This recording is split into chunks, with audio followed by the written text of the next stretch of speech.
अन्य समाचार पर बात કરીશું ગીર સોમનાથ પ્રભાસ પાટણમાં કોરિડોર મુદ્દે અસરગ્રસ્ત મિલકત ધારકોની મહત્વની બેઠક યોજવામાં આવી હતી। પ્રભાસ હિત રક્ષક સમિતિ દ્વારા આયોજિત આ મીટિંગમાં સર્વે અસરગ્રસ્તો એક સૂર સાથે કોરિડોરનો કોઈપણ ભોગે વિરોધ કર્યો હતો।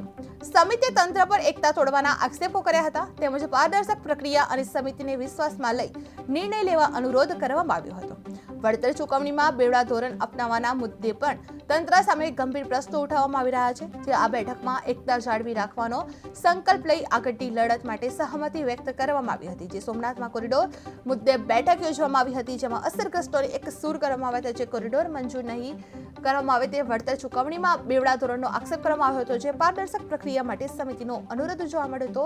એકતા જાળવી લડત લડવાનો સંકલ્પ કરવામાં આવ્યો હતો જેમાં સોમનાથમાં કોરિડોર મુદ્દે બેઠક યોજવામાં આવી હતી। જે આ સંકલ્પ લઈ આગળની લડત માટે સહમતિ વ્યક્ત કરવામાં આવી હતી। જે અસરગ્રસ્તોનો એક સૂર જોવા મળ્યો હતો। જે કોરિડોર મંજૂર નહીં કરવામાં આવે જે વળતર ચૂકવણીમાં બેવડા ધોરણનો આક્ષેપ કરવામાં આવી રહ્યા છે। જે પારદર્શક પ્રક્રિયા માટે સમિતિનો અનુરોધ જોવા મળ્યો હતો। એકતા જાળવી લડત લડવાનો સંકલ્પ કરવામાં આવ્યો હતો। જે ગીર સોમનાથમાં અસરગ્રસ્તોને એક સૂર જોવા મળ્યો હતો। જે વળતર ચૂકવણીમાં બેવડા ધોરણનો આક્ષેપ કરવામાં આવ્યો છે। જે આ બેઠકમાં એકતા જાળવી રાખવાનો સંકલ્પ લઈ આગળની લડત માટે સહમતિ વ્યક્ત કરવામાં આવી છે। જે ગીર સોમનાથમાં કોરિડોર મુદ્દે બેઠક યોજાઈ હતી। જે અસરગ્રસ્તોનો એક સૂર નહીં પણ કોરિડોર મંજૂર નહીં કરવામાં આવે તેવી વાત કરવામાં આવી હતી। જે આ વળતર ચૂકવણીમાં બેવડા ધોરણનો આક્ષેપ કરવામાં આવ્યો હતો। જે પારદર્શક પ્રક્રિયા માટે સમિતિનો અનુરોધ કરવામાં આવ્યો હતો। જે એકતા જાળવી લડત લડવાનો સંકલ્પ કરવામાં આવ્યો હતો। લાઈટ નથી હો આપનો મારો પરિચય પ્રભાસ હિત રક્ષક સમિતિ ઉપપ્રમુખ બાલાભાઈ સામડા। કોરિડોરને લઈને મુદ્દો છે કે આજે એક અગત્યની મીટિંગ બોલાવવામાં આવી। જે અસરગ્રસ્તો છે એમને બોલાવવામાં આવ્યા કે તંત્ર દ્વારા આજે પ્રભાસ હિત રક્ષક સમિતિને તોડવા માટેના પ્રયત્ન કરી રહ્યા છે। જેથી કરી તાત્કાલિક મીટિંગ કે તંત્ર દ્વારા અલગ અલગ દલાલો દ્વારા અલગ અલગ માધ્યમોથી પબ્લિકને બોલાવી અને ગેરમાર્ગે દોરી અને સમજાવી અને ખોટા પ્રબોધન આપી અને એમની પાસેથી ડાયરેક્ટ દસ્તાવેજ કરી અને સંગઠન તોડવા માટેના પ્રયત્ન કરે છે। બીજી વૈકલ્પિક વ્યવસ્થાની આ વાત વિચારી રહ્યા?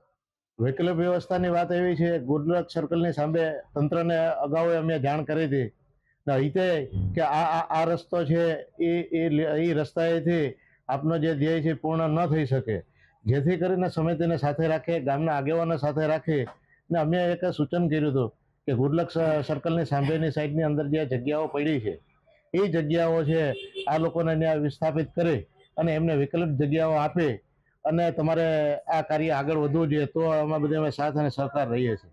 તદુપરાંત ભાવની વાત અવનવાર કર્યા કરે છે કે અમે ઘડીક થઈને થોડો ભાવ વધારતા જાય છે। એટલે અમે એ પણ કીધું કે સોમનાથ ટ્રસ્ટ અને તંત્ર બંને દ્વારા તે આગળની સાઈડમાં જે દુકાનો હમણાં બનાવવામાં આવી છે એ દુકાનોની અંદર જે હરાજી કરવામાં આવી છે એ 15 લાખથી લઈને 35 લાખ રૂપિયા સુધી જે એમની કિંમત કરવામાં આવી છે એ કિંમત છે એ ખાલી 2 વર્ષ પૂરતી એગ્રીમેન્ટ ઉપર છે।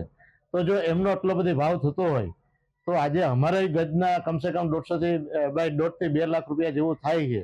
તો અમને એમનો ભાવ જે સોમનાથ મંદિરના જગ્યા જે ની વાત છે તો એમનો ભાવ એટલો છે નાના માણસોનો જે માલિકીની જગ્યા છે એમાં ભાવ ઓછો કેમ? આ એક વિચારવા જેવું છે કે તંત્ર આ બાબત કેમ ધ્યાનમાં નથી રહેતું। આ દુકાનોની હરાજી તંત્ર દ્વારા જ કરવામાં આવી છે। એટલે જેથી કરી અને આ પાટણને વિખવાનો અને બદનામ કરવાનો બંધ કરી તંત્ર અને ગામના આગેવાનો સાથે પ્રભાસ હિત રક્ષક સાથે બેઠક કરી તો જ એમનો નિકાલ આવશે નકર એમનો નિકાલ નહીં આવી શકે। લાઈટ નથી હો આપનો મારો પરિચય પ્રભાસ હિત રક્ષક સમિતિ ઉપપ્રમુખ બાલાભાઈ સામડા।